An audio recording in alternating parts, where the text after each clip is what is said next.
And it's great to have you join us on another edition of the only weekend business program on Channels Television Capital Market Live. It's another investment week, and definitely all the markets either doing good or a little bad at this time. Let's begin the show with some of the major markets we track outside our shores. See, in Europe, it's a slightly lower close as investors digested the latest slew of corporate earnings and economic data. Pan-European stock 600 provisionally closed about 0.08% lower, rounding off a second straight week of limited movements. Tech stocks were about 1.2% higher. That's in Europe there, if you can put that up for me. And while we see food and beverages dropped about 1.5% in Europe. Now to Asia markets. Now we see Japan's Nikkei hit a fresh 34-year high on Friday, while most Asia-Pacific markets were either fully or partially closed for Lunar New Year holidays. The Nikkei 225 breached the 37,000 level, but it closed at 0.09%. On Friday, the Shanghai Composite 2,865 points, 1.28% up for Friday. And Hang Seng Index, that was down about 0.83% at 15,746 points. To the U.S. now, see, most of the stocks rose on Friday after December's revised inflation reading came in lower than first reported. The S&P 500 closed above the key 5,000 points level there.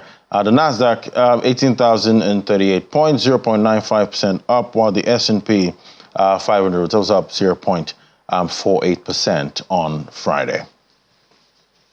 To the unlisted markets right here, ended in the green zone for the week as the market's key index recorded a 4.02% increase, while the market's capitalization also rose by the same margin. The gains were supported by 6 advances, which include Air Liquide PLC, Arido Holdings, Mixter Real Estate PLC. However, the volume of securities traded on the OTC exchange rose by 957%, while value traded was up about 182.40%, and deals rose 15.91%.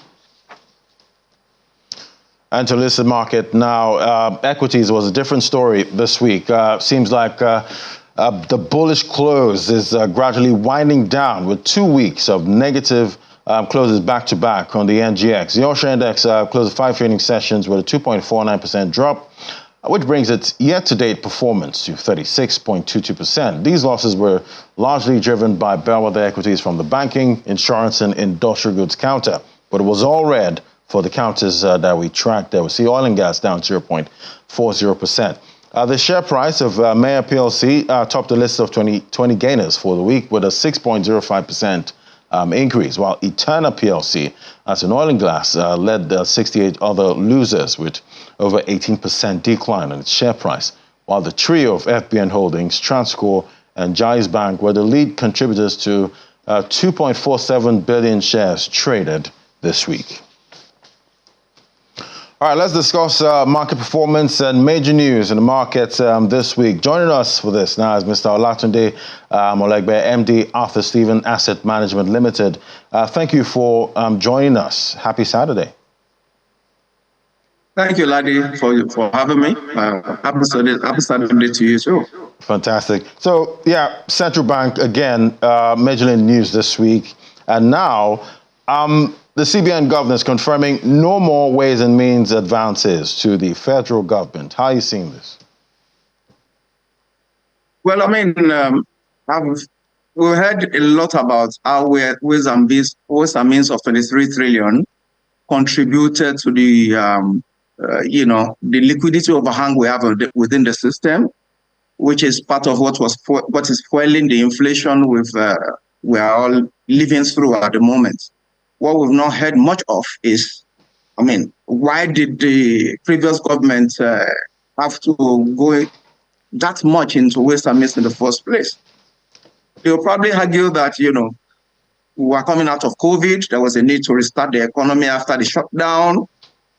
So liquidity have to be pumped into the system. Lots of intervention programs the CBN had to do. Interest rate was brought down, and a whole host of arguments that they will make. Now we have seen the resultant effect of that. Soaring inflation, instability in the FX market. And they say that when you are in a hole and you are trying to get out, the first thing you do is to stop digging. So we cannot continue to issue ways and means and be talking of being able to control inflation. So I think it is only right for the CBN to say no more ways and means. Secondly, with the changes that have been made regarding the policy on removal of fuel subsidies and the likes, government revenue has improved significantly. So there might not be any need to start talking about going to go and take ways and means from CBN now. We've seen what has happened to the revenues that has been shared by the various arms of government in the last few months. Because of improved revenue coming from the fact that we are now there's no subsidy anymore. So there's no need to be talking about increased ways and means now, because we've seen what the overhang of the excess liquidity is doing to the economy at large in terms of galloping inflation. All right, but at this point, do you think we have a deficit to fill up at this time, talking about the federal government in the 2024 budget? Do you think government can do without this funding, really, in 2024? And are investors, optimistic about inflation easing with this move? The funding gap will need to be funded one way or the other. I suspect that the bulk of the funding will still have to come from the debt market in terms of bonds and the likes. Most likely local bonds other than euro bonds or foreign denominated borrowings. And over time, I think it will ease. We are talking of a gap of about 9 trillion or thereabouts. It probably will rise to something like 10 or 11 trillion at the end of it, given that some of the top parameters used in estimating the gap looks too bullish for me. So 10 trillion, they probably have to borrow in order to cover that revenue gap. But over the next few years, we're probably going to see reduction in the gap, in the revenue gap, because some of the spendings on petroleum subsidies and the likes will help the government to close that gap. The fact that we are also not having to borrow in order to shore up the FX market will also help the government to reduce the need to borrow to fund the revenue gap. Because don't forget that the previous government was essentially holding the exchange rate at what some have referred to as artificial levels, and that means having to borrow in order to provide that buffer. We are not doing much of that anymore now, which is the reason why we have seen the spike in exchange rates we've seen. And so over the next, few years, we should see some level of stability in the amount in the revenue gap in the budget, and that should reduce the borrowings that the government is having to do. Right, and talking about borrowings and what the government has to do at this time, there is a cost of living crisis. Right now, we're seeing protests in most parts, of the country. How are you seeing this, impacting investments, in Nigeria's capital market, looking at it from, the retail side of things? I've said over and over again that, the major impact of the inflation we're seeing, particularly for the populace, is reduction in the purchasing power. So their naira can buy much less than it used to, and everybody is feeling the pain, and which is the reason why we're seeing the protests we're seeing. So if your naira isn't buying as much as it is used to, you are not able to save. If you cannot save, you cannot invest. So that is just the way it works. So the expectation is that maybe the number of retail investors we will expect to come to the market will reduce over time because people simply don't have enough to even meet their daily consumption, talk less of being able to save, and much less invest. So clearly something needs to be done. The government needs to find a way of providing relief to the populace at first, because you do not want social unrest, because social unrest puts a clog in the wheel of whatever it is you are trying to do in improving the economy. So what you want to do is to ensure that there's calm within the polity. Then you could now start implementing some of the policies you have in mind to improve the economy of the country. So we need to keep control of the unrest we are seeing around the country. And talking about, easing this cost of living issue at this time, what would you really like to see, from the government at this time to actually show that there is hope to actually, bring inflation down, at this time, so that, retail can actually have something to invest? Inflation has so many components, and I guess one of the main components now, of course, is the fact that most of the manufacturing and production happening in the country has significant foreign exchange contribution.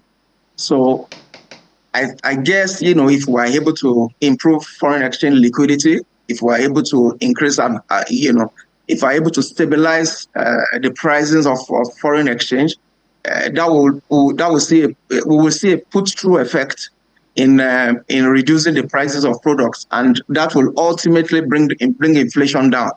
Of course, others have also argued about the need to make structural changes. Better supply chain, better infrastructure in terms of getting the foods that we're growing to market at a cheaper rate. So, we've seen that a significant portion or a significant contribution to the inflation we're seeing is actually coming from the high cost of food. So if we're able to reduce insecurity, we're able to improve infrastructure, improve supply chain such that products can get to the market at a reasonable cost, then we can now start to see inflation coming down. If inflation comes down, the populace will be able to, their purchasing power will improve, and then we can expect that savings will improve also. But that I suspect will happen in the medium to the long term. Now, in the immediate, the government will need to step up and try to actually provide real palliatives to people, and such that they can feel it. And I'm not talking about only the federal government. I actually feel that the state governments that are much closer to the people have a more important role to play in this. And I will argue that, the federal government will say it has provided palliatives to the state governments. The revenue they are also sharing from the center has improved significantly from what it used to be. So I feel that the state governments that are closer to the people have a more important role in actually bringing immediate relief to the people, in terms of food, in terms of other amenities that will ease the tension we're seeing now, and allow people to start to make savings again. And those savings will hopefully feed into investments ultimately. Yeah, because at this time you can't play with savings and investments. That's the S&I in the economy at this time. But definitely, we've always had times of this kind of issues where people cannot really afford things. But definitely, an investment still has to be made. Somehow, maybe you can invest your way out of this cost of living crisis at some point. But we'll continue the conversation right after this break. I'm still going to have with me Mr. Olatunde Amolegbe. We're going to understand how to navigate a cost of living crisis and investing. Still stay with us.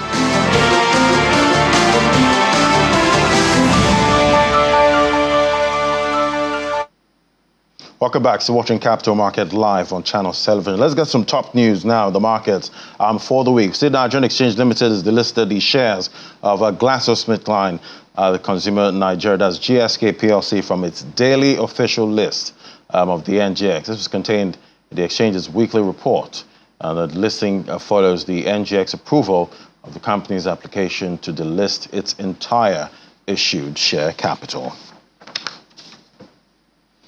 And the central bank, that's the Apex Bank, says has removed the spread on foreign exchange transactions as part of the ongoing reforms to unify exchange rates in the country. According to a statement signed by the Director of Financial Markets Department, authorized dealers are to continue to conduct their foreign exchange transactions on a willing buyer, willing seller basis. Analysts believe that the move creates opportunities for authorized dealers to make better profit in a manner. However, this may result in short-term market fluctuations as the seller determines the exchange rate. All right, let's head back to the conversation. I still have with me via Zoom Mr. Olatunde Amolegbe, the MD author, Stephen Asset Management, and we're talking about a cost of living crisis. How do you navigate that as a retail investor? So talk to me, there's always going to be downturns, in the economy. Talk to me about how a retail investor can manage this and somehow still make some kind of investments, going forward. Well, other than for the retail investor to be able to cut out, excess purchases, or have some sort of substitution arrangement for some of the products that they might be having to consume on a regular basis.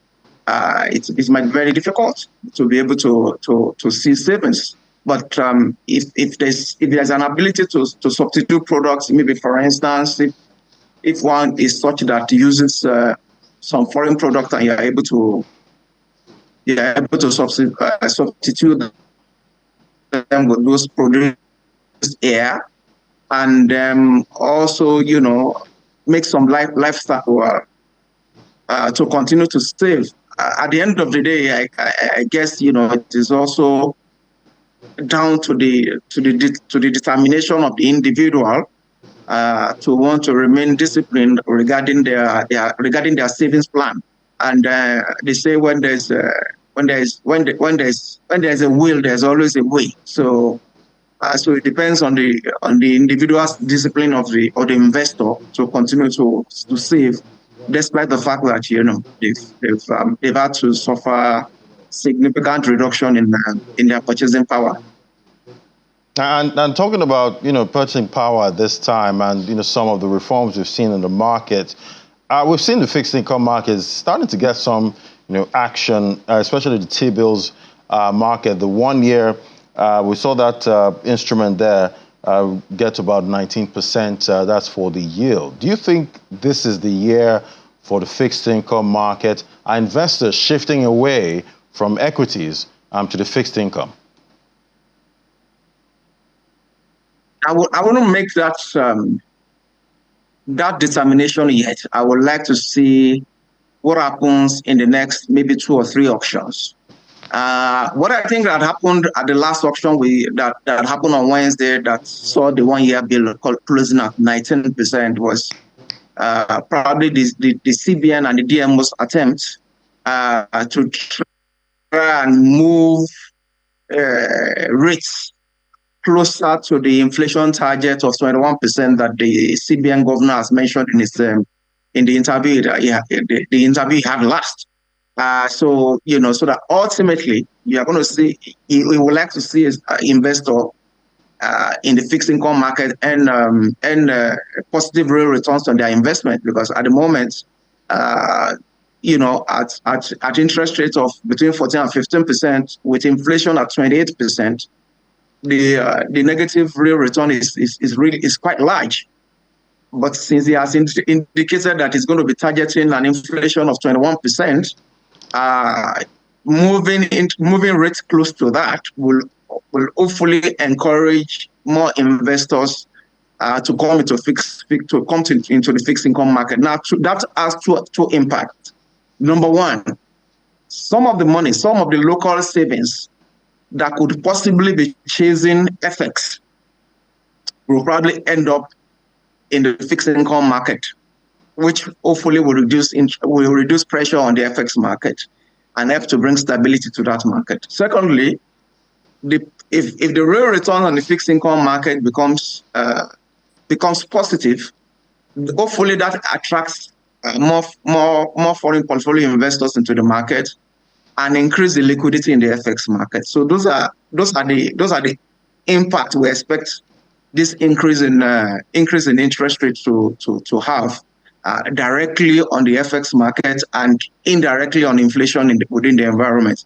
Now, regarding the equities market, investors are always seeking the best returns in their portfolio, which means that at any particular point in time, they are looking at the returns that are delivered by various asset classes within their portfolio. So, at a point where the returns in the fixed income outstrips that of equities, you will expect that investors will adjust their portfolio such that it might weigh heavier in fixed income than equities.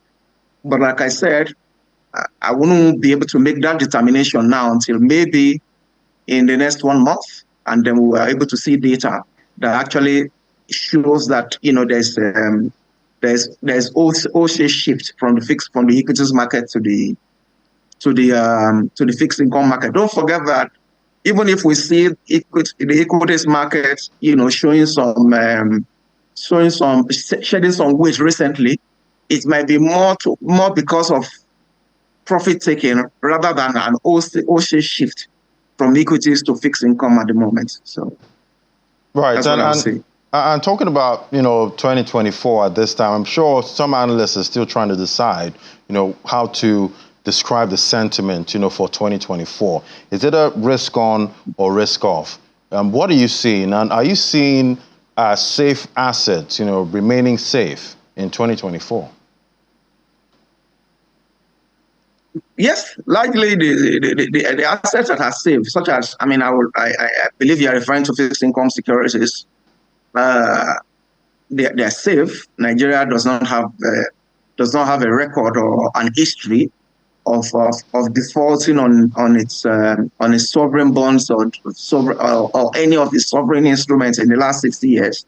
I do not expect that to happen anytime from now. So, as far as the sovereign instruments, sovereign fixed income instruments are concerned, they are safe as you can get anywhere. Regarding equities typically have always been risky, as classified as risk assets, which is the reason why we'll always advise investors that are looking to invest in the equities market to ensure that they look at investing in stocks that have strong fundamentals, such that your risk is mitigated to a large extent. And of course, we also advise that if you are going to invest in the equities market, you should also diversify as much as possible, because diversification obviously spreads your risk. So equities will always be risky. That is why it is classified as a risk asset. But in terms of fixed income, the sovereign fixed income is as safe as you can get. So for an investor looking for a risk-averse investor, you will typically expect that such an investor will skew their portfolio towards fixed income more than equity at any one time. Right. I guess we'll keep watching and seeing. Definitely at the end of 2024, we'll know what kind of year it was. Thank you so much for coming on today, Mr. Olatunde Amolegbe, MD, Arthur Stephen Asset Management Limited. Thank you so much. Thank you, Ladi. Thanks for having me. Fantastic. Enjoy the weekend. All right. So, earlier this week, we had one of the closing gong ceremonies, and we had the Senate Committee on Capital Markets, Director General of Securities Exchange. They were present for that closing gong ceremony. According to Senator Osita Azunaso, the Chairman, Capital Market Committee on Capital Market, lawmakers will revisit bills important for the growth of the capital market. Take a listen.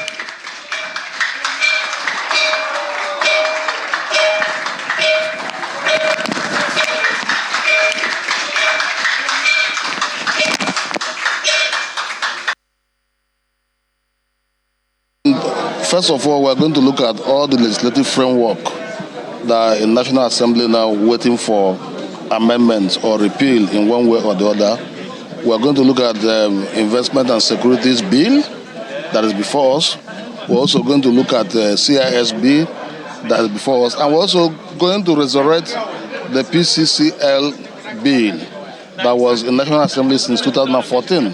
We'll look at it because that bill is seeking to compel investors to list on the capital market. So we'll have to look at it to see whether it is the right thing to do or not. In terms of foreign investors, we want foreign investors to come back, into this market. I think the foreign exchange policies of the central bank are really helping in that area. We will have to give them time to work. I think the fiscal policy stance of the government is also helping in that area. And we are now beginning to see even the pension funds beginning to look again at the equity market. Right, that was one of the closing gong ceremonies earlier this week. And that's how your money performed this week. And those were the top stories in the markets. Remember, you can watch this again on our YouTube channel. Just flip over to YouTube, search for Channels Television. You can watch all our videos. Thanks for watching. And remember, if you must take profit, fry the top.